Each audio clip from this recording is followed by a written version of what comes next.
Tired of dealing with annoying flies, fruit flies, and gnats in your home? The Zevo Flying Insect Trap is your ultimate solution. Don't wait.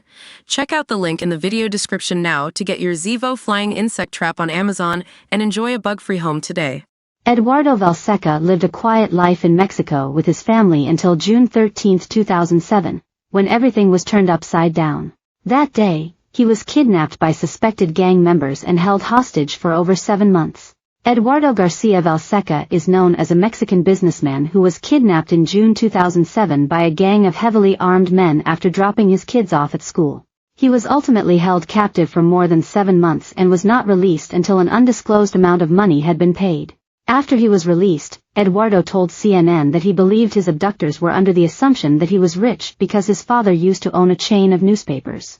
After the $8 million ransom went unpaid, his abductors began beating him severely and even shot him twice, once in the leg and once in the arm, according to CNN. It is still unclear who is behind Eduardo's kidnapping, but he believes that it was related to a kidnapping ring run by Ricardo Palma Salamanca and Raul Julio Escobar Poblete, according to Distractify. When Eduardo returned home in January 2008, he weighed less than 100 pounds and could barely move or speak. He was so weak and had been through so much that he couldn't even smile, his wife Jane told CNN. He could barely talk above a whisper, and it took several hours of giving him liquids and foods for him to even be able to talk and to finally smile with the children. As per Oxygen, Jane also said, "I pulled him into me and put my arms around him, and he just felt so cold. It was literally as if he was already dead, and I just started kissing him all over his cheeks." Eduardo recalled the borrowing time, saying, "I was not afraid of dying because I couldn't take it anymore." Shortly after, the family moved to the United States and started raising awareness about how organized crime affects people on both sides of the border.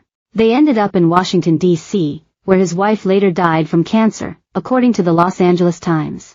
Speaking on losing his wife, Eduardo said, "That was the worst thing in my life, more than the kidnapping. That was terrible." Since then, he has lived a quiet life outside of the media. Over the years, Eduardo's story has been featured on Dateline multiple times and is returning to screens in 2024. Dateline re-released their episode on Eduardo's kidnapping, titled The Ranch, on May 27, 2022. A rerun of the episode will air 2 years later on NBC on Friday, July 5, 2024, at 9 p.m. Eastern Time. The episode will also be available to stream on Hulu and Peacock.